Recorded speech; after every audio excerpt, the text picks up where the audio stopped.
Vamos fazer a leitura, irmãos, o Evangelho narrado por Mateus, no capítulo 23.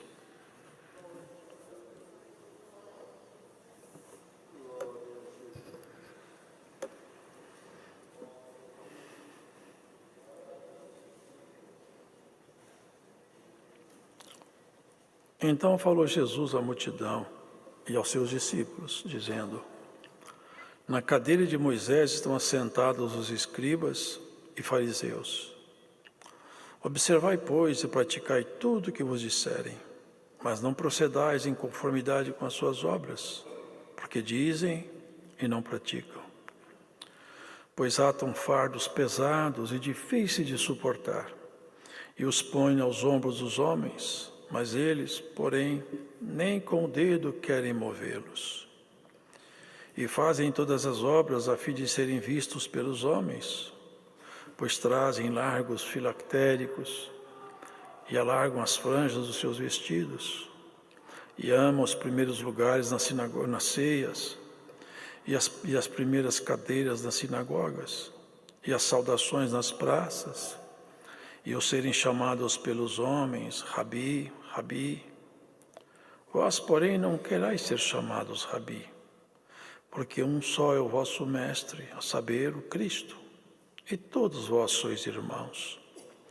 E a ninguém na terra chameis vosso Pai, porque um só é o vosso Pai, o qual está nos céus. Nem vos chameis mestres, porque um só é o vosso mestre, que é o Cristo. Porém, o maior dentre vós será vosso servo.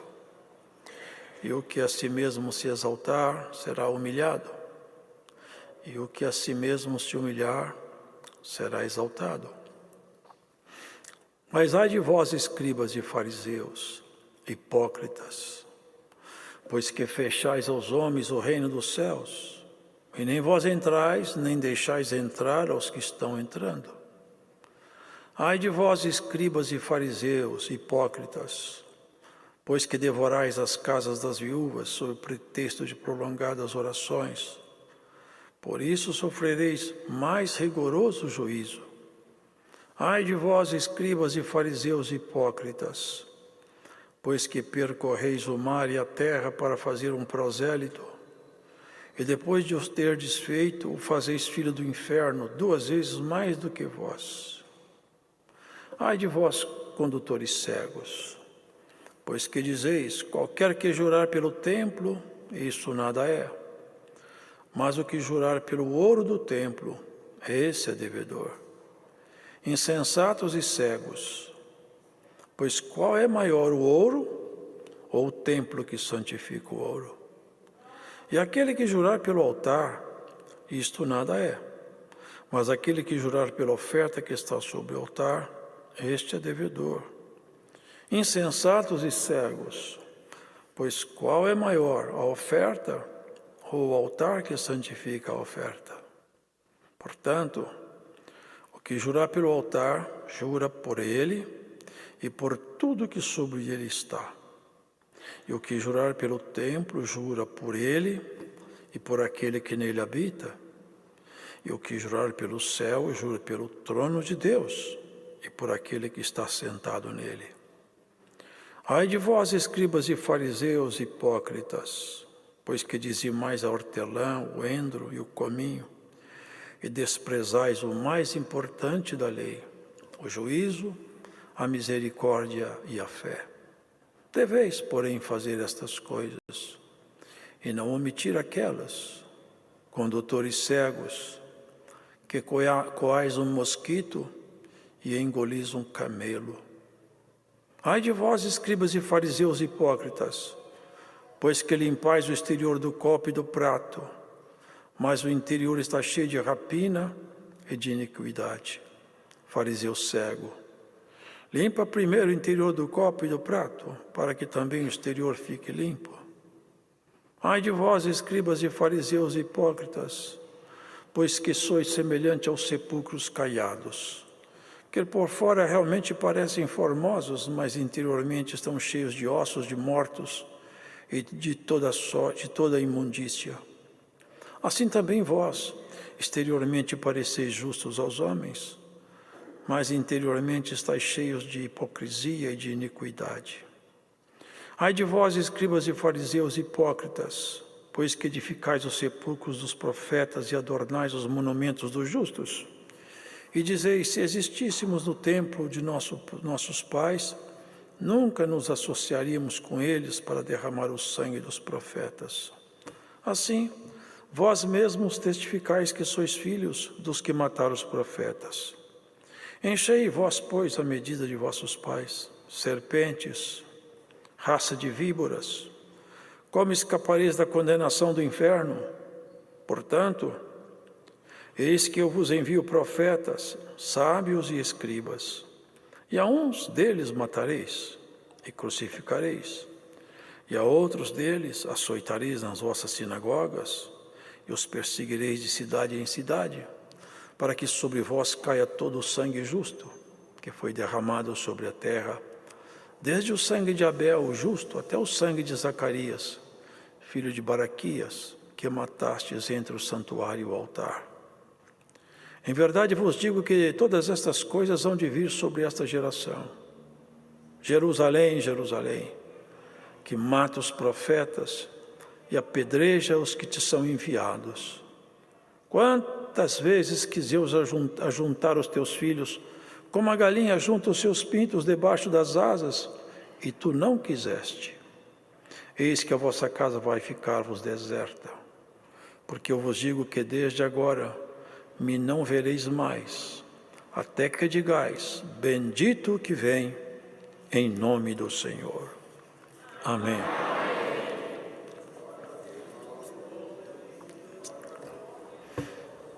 Ele já havia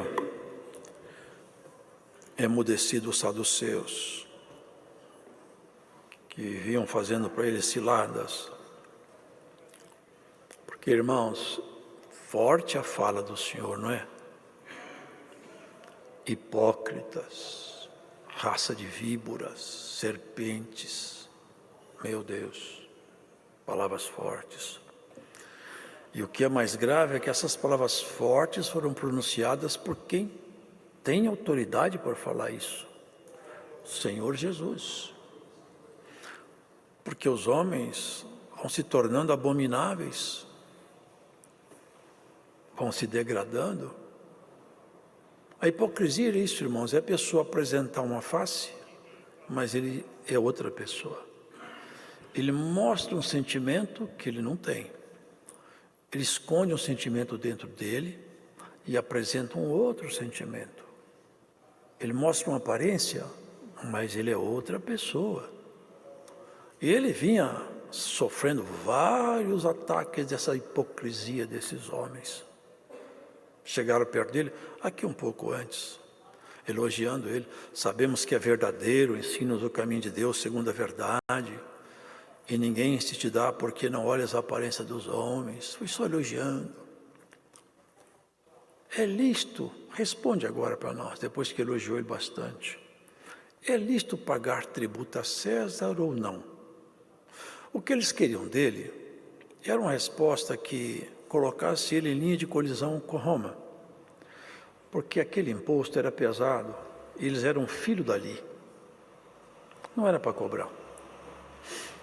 Mas eles falaram, é lícito pagar tributo a César ou não? Ele falou com eles, hipócritas, vocês fazem essa pergunta, mas vocês querem me julgar num confronto político? Eu sei o que está no coração de vocês. Me dá uma moeda aí. Trouxeram pela moeda. Falou, aí na moeda, a efígie, a figura desenhada é de quem que é? Falei, de César. Vai dar para César o que é de César. Dá para Deus o que é de Deus. Eu vim buscar o que é de Deus em cada ser humano e aquilo que não tem eu vou colocar. Sabe o que é triste, irmãos? Que a hipocrisia não ficou presa nos escribas. Não está retida nos fariseus. A hipocrisia é uma coisa maligna que está no ser humano e nós temos que nos livrar de toda forma desse tipo de sentimento perverso, irmãos. Nós temos que ser transparentes, sinceros. Aqui ele fala, falou para a multidão, estava um povo ouvindo, e seus discípulos mais próximos dele. Na cadeira de Moisés, aonde um dia eu sentei um homem justo. Moisés conversou com Deus cara a cara. Deus falou, eu converso com Moisés cara a cara. Cara a cara. Por muito tempo. Agora, quem estava lá? Alguns escribas e fariseus, que apertavam o povo. Eles conheciam a doutrina, eles conheciam o chamado hoje, né, Antigo Testamento, eles tinham a lei na mão, eles tinham os rolos da lei, eles conheciam. E eles ensinavam, só que a vida deles não refletia o ensino. Irmãos, a palavra de Deus não basta conhecer. É uma lenda que está sendo dissimulada hoje, disseminada em todos os cantos. Você precisa conhecer a palavra de Deus. Até aqui está muito bem, é verdade, temos que conhecer, mas não basta. Conhecer a Bíblia como se conhece alguma disciplina que você aprende numa faculdade, isso não vale nada. Só vale o conhecimento da palavra de Deus, só vale quando ela modifica a nossa forma de ser. É quando nós não conhecemos só a palavra, nós praticamos a palavra que conhecemos. Conhecer a palavra sem praticá-la é hipocrisia. Não adianta eu conhecer a palavra. Eu posso conhecer o texto de Gênesis e Apocalipse, eu posso conhecer tudo. Se eu não for praticante da palavra, ela não tem nenhuma eficácia em mim. Para mim ela não serve nada. E é precisamente isso que acontecia com aqueles homens. Eles conheciam, eles ensinavam, mas eles não praticavam, eles eram hipócritas. Não pode fazer isso, hein? Você não adultera, hein? Que Deus não aceita adultério. Eles adulteravam. Vocês não roubam, mas eles roubavam. Vocês não mintam, mas eles mentiam. Isso tipo de religiosidade é uma religiosidade maldita. Ela não tem nada diante de Deus que traga algum tipo de agrado. É isso que o Senhor encontrou lá. Na cadeira de Moisés, estão aí, ó, escribas e fariseus. Façam as coisas que eles mandam, mas não imita a vida deles, não.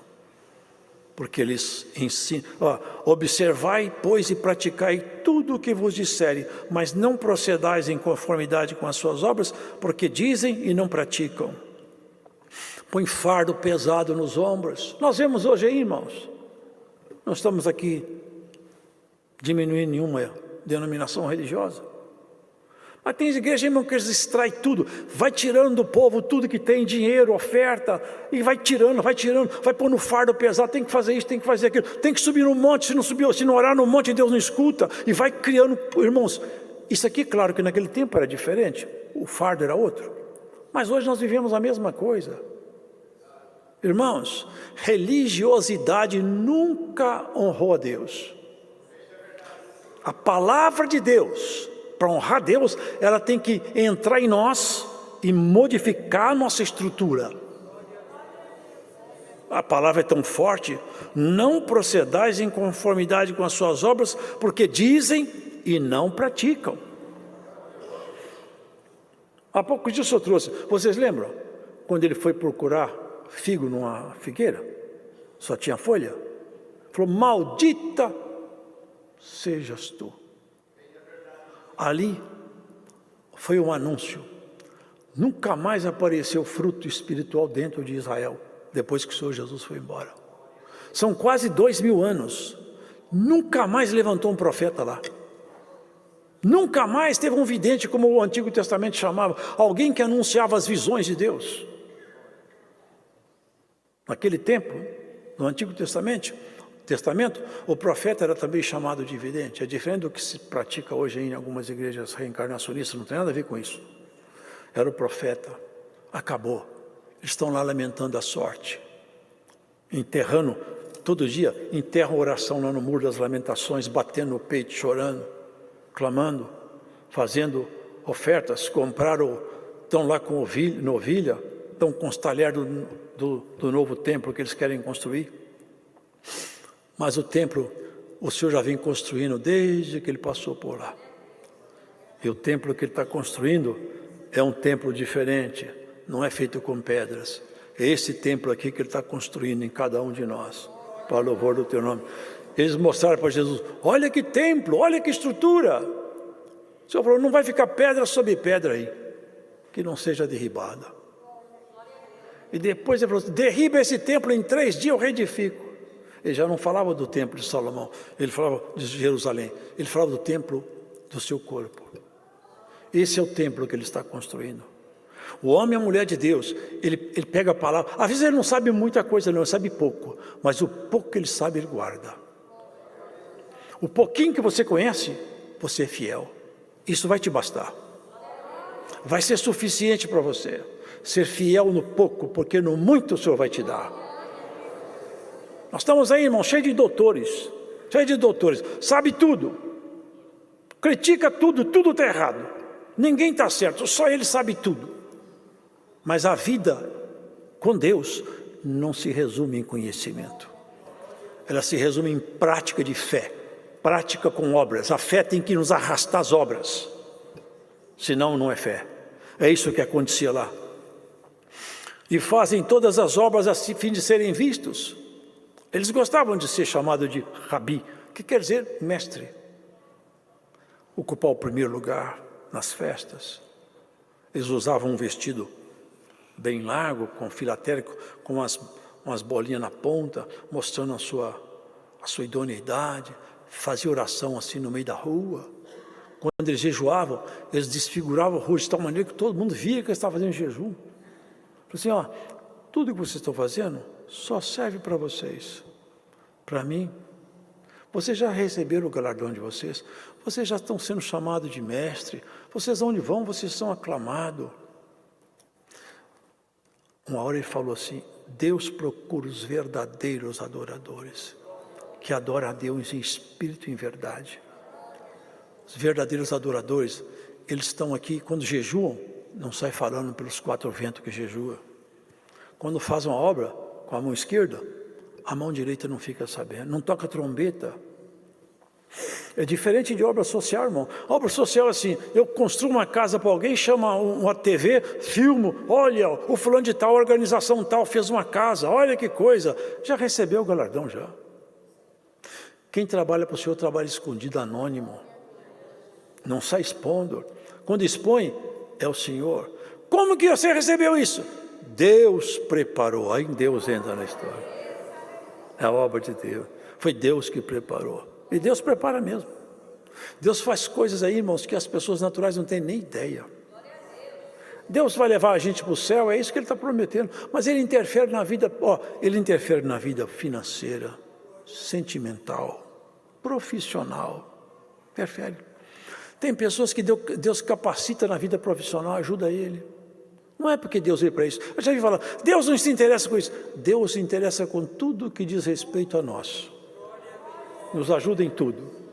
Toda a esfera de nossa vida está sempre pronto para nos ajudar. Mas o cerne de nossa história é a salvação. É o que os escribas e fariseus perderam de vista. Ficaram presos em ritos, cerimônias, e o Senhor já andava irritado com eles. Não chama ninguém, já pensou isso? Não chama ninguém de pai, mas nós temos pai, nós chamamos uma pessoa de pai. Um pai é pai, está escrito, honra pai e mãe. Mas não é esse chamar que ele está dizendo. Veja bem, nós somos gerados pelo nosso pai. Ele está dizendo o seguinte, agora vocês nasceram outra vez, vocês foram gerados pelo Pai Celestial, vocês não têm outro pai. Vocês não têm ninguém que possa gerar vocês. Nós somos gerados por Deus na pessoa de Jesus. Por isso que nós não temos outro mestre. Mestre para engenharia, medicina, química. Existem aos milhões. Pessoas que fazem mestrado, doutorado, pós-doutorado, são mestres. Quando faz mestrado já é mestre. Mas ele está dizendo assim, concernente à vida eterna, só eu posso ensinar. Porque ninguém esteve onde eu estive. Eu sou o único, sabe o que ele fala? Ninguém subiu ao céu, não é o terceiro céu. Ninguém subiu ao céu dos céus, senão aquele que já desceu. Eu sou o único que conheço tudo, E eu posso ensinar vocês aqui embaixo com relação às coisas que estão lá em cima, para um dia nós encontrarmos lá. Não tem ninguém aqui embaixo que conheça as coisas lá em cima. Então o que eles vão ensinar para vocês? No tocante àquilo que só eu sei. Só eu sou mestre. É exatamente o que ele está falando. Eu sou vosso mestre, é o Cristo, falando de si mesmo. E tem mais. Olha aqui. O maior de entre vós será vosso servo. Isso aqui é contraditório com o mundo inteiro. Quem é que quer ser servo? Nas empresas é uma guerra de ego, nas universidades, cada um quer tomar o lugar do outro, ainda que não fale isso, não age de tal maneira que no fundo é isso que eles desejam, mas não se mostram assim, é sempre dissimulado, é uma competição, é uma guerra desleal, tem até fraude, tem até intriga, tem até mentira, para ver se desestabiliza aqui uma chefia, aqui outra ali, é uma coisa perversa, mas irmãos, eles querem o topo, mandar, dar ordem. O Senhor Jesus ensinou diferente. Você quer ser o maior? Então você se abaixa a ponto de servir todo mundo. Vira servo de todo mundo. Sabe por que ele falou isso? Porque foi isso que ele fez. Ele não ensinou a disciplina que ele aprendeu, não. Ensinou a disciplina que ele executou. Ele perguntou, quem é maior? Quem se assenta na mesa para ser servido ou quem vai à mesa para servir? Eles falaram, bom, eu acho que quem é maior é quem está sentado à mesa. Quer dizer, eu não estou sentado à mesa, eu venho servir vocês. É isso que ele está dizendo. Compreendeu, irmão? Não querer essa primazia, não querer buscar aquilo que não é nosso. Isso aqui, irmãos, é contrário a tudo que ensina-se o mundo. Ainda que não fale abertamente, dissimuladamente é o que nós vemos o mundo sendo ensinado. Quem a si mesmo se exaltar será humilhado, e o que a si mesmo se humilhar será exaltado. Tem tantos exemplos bonitos na Escritura. Nós vemos pessoas que tentaram se exaltar e Deus abaixou. Pessoas que se abaixaram e Deus os levantou. É tudo diferente do mundo, irmão. Quantas vezes... E nas Escrituras tem uns exemplos tão lindos, irmão, tão lindos. Pessoas que estavam lá no fundo do poço, abaixado, humilhado. E o Senhor olhou para eles com olhar de misericórdia e levantou. E tinha uns que estavam lá em cima, o Senhor abaixou. Herodes é um que estava lá em cima. Ali é uma dinastia, né? Tem aquele primeiro Herodes que tentou matar Jesus. É uma dinastia.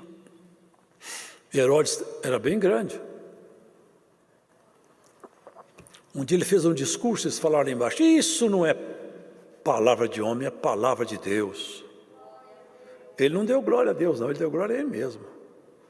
Ele foi ferido por Deus, morreu, todo tomado de bicho, abaixou-se, tentou ficar muito alto. O primeiro que tentou ficar muito alto, morava lá em cima. Morava lá em cima. Ele quis ser maior do que todo mundo, está escrito em Isaías, ó tu que disseste no teu coração, me assentaria acima das estrelas de Deus, eu te colocarei lá embaixo, te farei um monstro abominável diante dos olhos dos homens. Entre nós, que ninguém queira ser o maior. Pode ter certeza que você sendo pequenininha, é aí que Deus sempre te quis, é aí sempre que Deus vai te ajudar. Eu acho tão maravilhoso e tão profundo o que o Senhor fez com aquela mulher, que sempre só me traz lembrança. Para mim, é o exemplo clássico que não vai morrer nunca. Não vai morrer nunca. Ela gritando, uma filha endemoniada, e o Senhor falou com ela, eu não vou poder resolver seu problema, porque eu vim dar comida para os filhos, e você não é filha, e eu não vou dar comida para cachorrinho. Vocês lembram disso aí? Aqui nós vemos um exemplo dos extremos. E ela se abaixou e falou, é verdade. Mas também tem uma coisa, Senhor. Quando o patrão está comendo e cai uns migalhas no chão, os cachorrinhos comem. O Senhor não pode deixar cair uma migalha no chão? Eu aceito que eu sou um cachorro, umas cachorrinhas, mas eu estou precisando só de uma migalhinha. Irmãos, é isso que está aqui, ó. Ai de vós, escribas e fariseus hipócritas. Tão triste isso aqui, ó. Pois fechais aos homens o reino dos céus. Fechais. Eles tinham a chave na mão. Ele podia abrir a porta. Sabe o que é a chave? É a palavra de Deus. Eles tinham na mão a chave. Vocês tinham a chave. Vocês tinham que conhecer em mim a autoridade divina. Vocês tinham que falar para esse povo: eis aqui o Cordeiro de Deus, como João falou. Não me sigam mais. Larguem cada um de nós. Vão seguir Jesus. Você sabe, a Escritura aponta. Os textos bíblicos mostram sobre minha chegada. Vocês não me reconhecem, vocês fecharam a porta, vocês não me aceitam. Chegaram a ponto de falar: ele tem demônio. Ele é samaritano e tem demônio. Olha que ponto que chegaram os homens que tinham a chave na mão. Mas os pequenininhos, os machucados pela vida, chamavam, gritavam: Jesus, filho de Davi, tem misericórdia de mim. E encontraram misericórdia. E você vai encontrar misericórdia de Deus todas as vezes que você chamar por Ele. Porque o Senhor procura aqueles que têm o coração quebrantado e não se engrandece diante de si mesmo, nem diante de Deus. Tinha a chave na mão. Não entraram. Mas o que é mais triste, que não deixaram os que estavam para entrar. Estava segurando eles na porta. Eles falaram: esse não é de Deus. Não é de Deus, esse homem não é de Deus. Eles tinham escribas como quem tinha informação, se recuavam.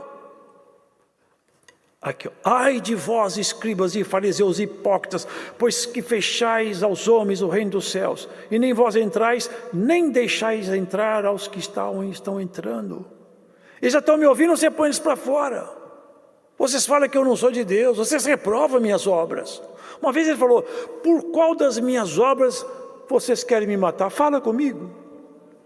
Qual obra que eu fiz que justifica esse ódio de vocês contra mim? Falem. Eles não tinham obra para falar. Não é por causa de nenhuma obra. Por causa de quem então? É porque você, sendo homem, se faz filho de Deus. Mas ele tinha o testemunho de filho de Deus. Ele curava cego de nascença, leprosos, ressuscitava mortos e, sobretudo, ele perdoava pecados. Ele tinha credencial de filho de Deus. Ai de vós, escribas e fariseus hipócritas, pois que devorais as casas da viúva sob pretexto de prolongadas orações. Aqui vem, irmão, o explorar da igreja. Explorar, tentar extorquir o povo com dinheiro, com oferta, com tantas coisas. Quantos que vivem debaixo de julgo assim? O salário medido, mal consegue pagar as contas. Tem dízimo, tem não sei mais o que, mas o 14º dízimo, é tanta oferta. Irmãos, aqui a palavra de Deus faz isso aqui. Não estamos condenando dízimo. A igreja que quiser cobrar dízimo, isso aqui nós não estamos condenando. Estamos condenando aqui, irmão, a congregação não cobra. Mas não se trata disso. É dos excessos, irmãos. É dos excessos. É empobrecer uma viúva para ficar mais rico. É isso que está sendo reprovado aqui. Ai de vós, escribas e fariseus hipócritas, pois que percorreis o mar e a terra para fazer um prosélito. Sabe o que é prosélito? Prosélito é um novo convertido. Vocês convertem alguém para a religião judaica. Depois que ele vira crente na religião judaica, eles observam vocês, eles ficam pior do que vocês. Olha que palavra dura. Depois de o ter desfeito, o fazeis filho do inferno 2 vezes mais do que vós. Isso não é forte demais? Vocês fazem eles filhos do inferno, porque vocês também são. E eles ficam pior do que vocês. Porque chegam aqui, vocês chegaram aqui, já chegaram aprendendo coisas mais ajustadas. Agora estão chegando agora, eles estão aprendendo, vendo o jeito de vocês viverem, eles estão pior do que vocês. Filho do inferno, meu Deus, que peso, que palavra pesada. Condutores cegos, pois que dizeis, qualquer que jurar pelo templo, isso nada é. Aqui vem o apreço, a riqueza, a aparência. Quem jura pelo templo, não tem muito problema. Mas quem jurar pelo ouro do templo é devedor. Olha que troca de valores. Olha que mudança de valores. O templo, ali nós estamos falando do templo de Salomão, que era o templo de Jerusalém nessa altura. Ali é onde Deus habitava, por assim dizer. É onde o judeu ia adorar Deus. É onde Deus deveria estar presente. Pelo menos ali encontraria eco às orações dos judeus. Vocês não dão valor ao templo. É o lugar onde Deus escolheu para se manifestar seu povo. Agora vocês olham, é o ouro do templo. Vocês percebem isso aqui? Como que o ser humano vai trocando os valores, vai fazendo uma mudança na escala de valores deles? Insensatos e cegos. Quem que é maior, o ouro ou o templo que santifica o ouro? Vocês falam que a oferta é maior do que o altar. Mas quem santifica a oferta é o altar. Se o altar for santo, tudo que você colocar lá em cima está santificado. Agora vamos remeter isso para o tempo atual. Onde está o nosso altar? Onde está o templo? O templo está aqui, ó. O altar é o nosso coração. Se o seu coração for santo, tudo que sai dele é santo. Se o coração seu for impuro, tudo que sai dele é iníquo. Uma vez o Senhor sentou com seus discípulos e ele não lavou as mãos, porque ele tinha vindo do campo, da cidade, do mercado, não sei. E eles ficaram olhando e falaram, ele não lava a mão, nem os discípulos dele, olha que homem é esse aí. Ele falou, vocês estão observando que meus discípulos não lavaram as mãos, nem eu? Mas eu quero falar uma coisa para vocês, o que contamina um homem não é o que entra pela boca, não, é o que sai. Ele entrou nisso aqui, ó. O que contamina o homem é o que está aqui dentro, ó. É daqui que sai inveja, mentira, adultério, lascívia, ódio, crime, violência, inimizade, porfia. É daqui que sai. O que contamina o homem é daqui. Comer com a mão suja não contamina o homem. Ele não está falando de bactérias, não contamina a natureza espiritual do ser humano. E meu assunto é com o espírito. Eu não sou médico para cuidar para tratar de assunto sanitário. Meu assunto é alma. Ele sara corpo, claro, o assunto dele, ele nunca fez tratado sanitário, ele nunca deu recomendações médicas, o assunto dele é restaurar a nossa estrutura espiritual. É isso aqui, ó. Eles davam importância às coisas erradas. Hoje nós damos mais valor ao templo do que aquele que deveria estar habitando nele. Quando Salomão inaugurou o templo, irmãos, encheu de fumo aquele lugar que ninguém conseguiu entrar. Era Deus mostrando a sua glória ali, porque Deus, claro, isso aqui não é o que ele queria fazer, encher de uma fumaça um templo, mas ele estava mostrando, eu estou aqui, porque ele não podia tomar o coração do homem, mas hoje não. Hoje Deus não quer encher um lugar de fumaça, ele quer encher o nosso coração de glória, de glória. Agora, esse corpo nosso, irmãos, ele é transitório. Ele tem que ser observado, tem que ser limpo, tem que ser puro, tem que ser casto, sim. Mas tem pessoas que tratam do templo, mas não cuidam do morador. Nós vemos uma sociedade hoje toda voltada para a aparência, para conteúdo, quase nenhum. Tem pessoas que passam a vida regrada, apertada, meticulosamente calculando as dívidas para comprar um carro novo. A casa não tem, vive de aluguel, não compra uma casa melhorzinha ou uma casinha simples, porque aqui tem um status de ter um carro bom, ter uma roupa. Irmão, nós vivemos de aparência. Vivemos de aparência. Pessoas que querem mostrar o que elas não são. É a hipocrisia da sociedade. Eu me lembro quando era moço, eu li um poema, irmãos. A gente via as pessoas passar, achamos que elas são felizes. Eu lembro que eu li um poema, ele falava assim, se pudesse o espírito que chora ver por intermédio da máscara da face, se tudo que punge, se tudo que devora o coração no rosto se estampasse, quanta gente que inveja agora nos causa, piedade então nos causasse. As pessoas vivem para mostrar, muitas vezes, o que elas não são. Temos que cuidar do nosso templo, sim, mas cuida do morador, a sua natureza espiritual, a sua vida com Deus. As academias, aí, toda academia ginástica, é cirurgia plástica, é botox, eu não sei mais o que, é a procura da aparência, tem que fazer cirurgia, tem que fazer aquilo, tem que dar um retoque aqui, tem que dar um retoque ali. Mas olha, chega em casa, não ora, não tem vida com Deus, não chama os filhos para orar, faz um botox no seu espírito aí, ó. Faz uma plástica na sua performance diante de Deus. Voltar a atenção mais para o eterno. Se investir demais aqui vai dar prejuízo, hein? Porque depois sua casa fica aqui, ó, e o morador vai embora. E nós temos que investir aonde tem. Quer cuidar do seu corpo? Faz bem. Mas olha, cuida do morador. Cuida do morador. Trate bem dele. E a palavra de Deus é para isso, irmão. Para despertar em nós o que está escondido em nós. É para isso que vem a palavra de Deus. Para nós acordarmos, para nós termos uma vida espiritual realmente ativa. Para não ficarmos na letargia que está aí. Porque, olha, esses escribas, eles tinham tudo na mão, tinham conhecimento, conhecia tudo, mas era só. Eram estéreis. Não produzia fruto. Que isso não aconteça entre nós, irmãos. Que a palavra em nós produza frutos, que a gente transforme a nossa estrutura pela mudança que a palavra propõe acontecer conosco. Olha aqui. Vocês dizimam, essa aqui é uma palavra forte, vocês dizimam hortelã, endro e cominho. São coisazinhas como é que chama isso? As pessoas cultivam é um hortifruti, do jardim de casa aí, como é que chama? Esqueci. A horta. São frutos da horta, irmão, baratinho. Vocês pegam, dízimo até daquilo que está na horta. E vocês ignoram a lei, olha, o juízo, a misericórdia e a fé. Vocês tinham até que cobrar o dízimo, tudo bem.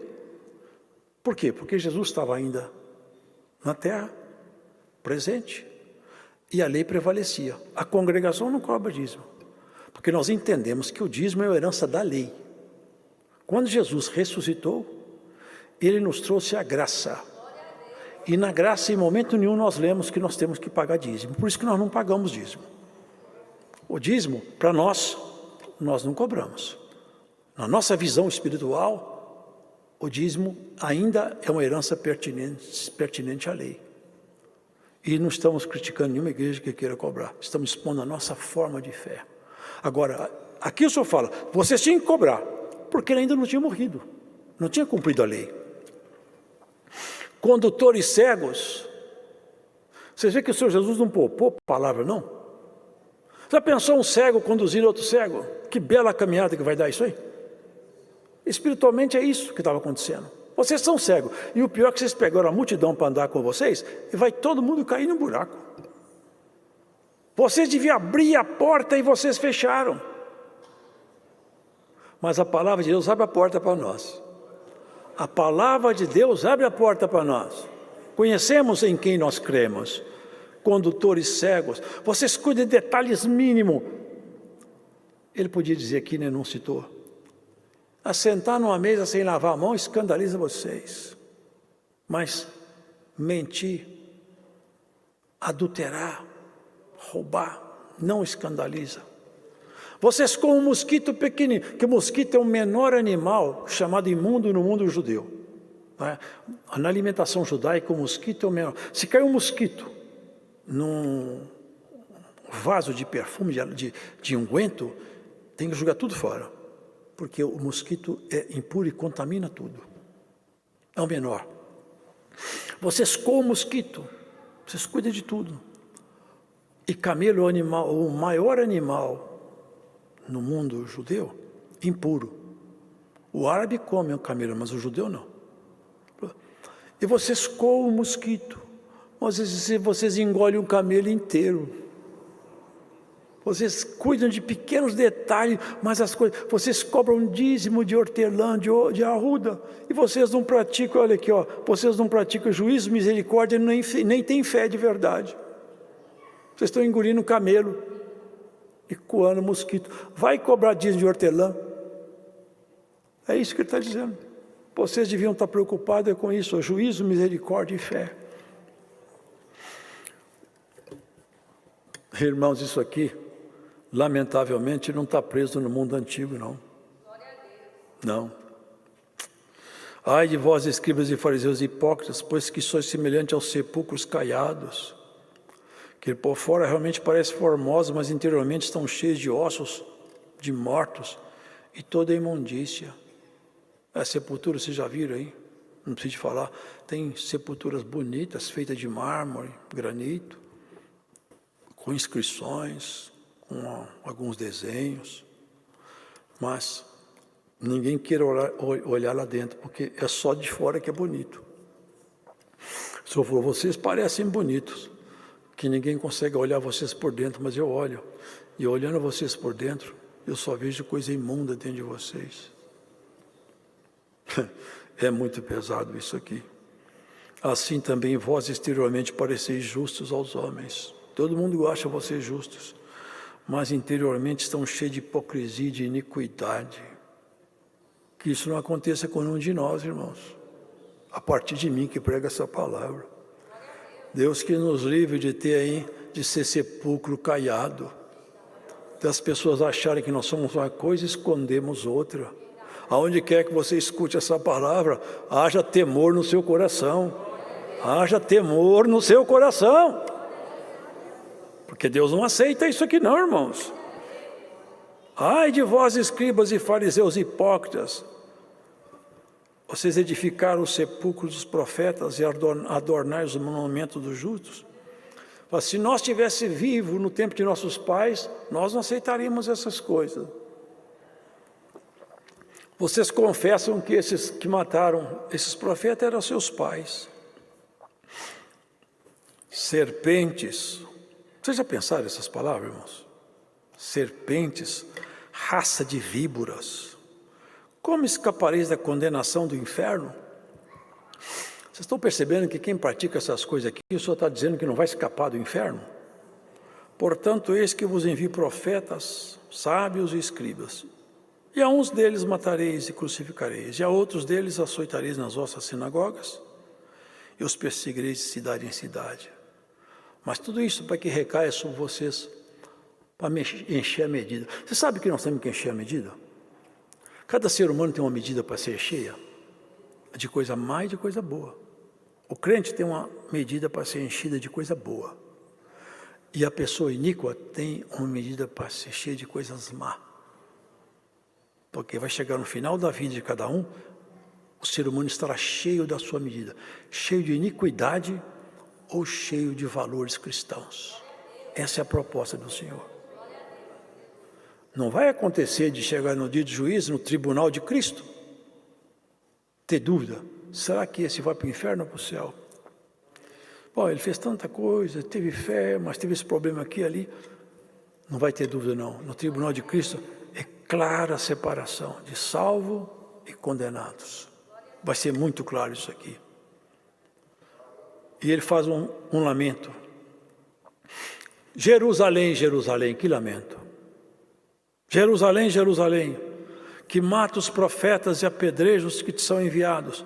Quantas vezes quis eu ajuntar os teus filhos como a galinha ajunta os seus pintos debaixo das asas, e tu não o quisestes. Eis que a vossa casa vai ficar-vos deserta. Você sabe a história, não preciso falar detalhe. No ano de 70, Jerusalém foi totalmente destruída.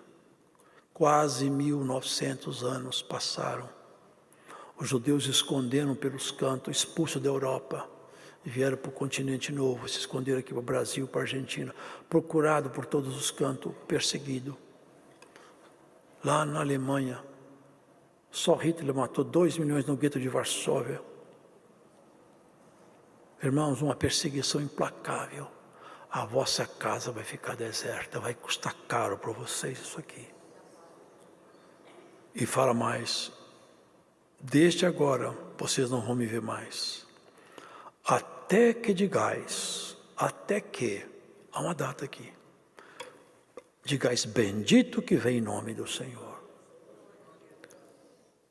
Vocês não vão me ver mais, mas quando apertar bem as coisas, quando as coisas estiverem bem aflitivas demais, o Senhor vai voltar.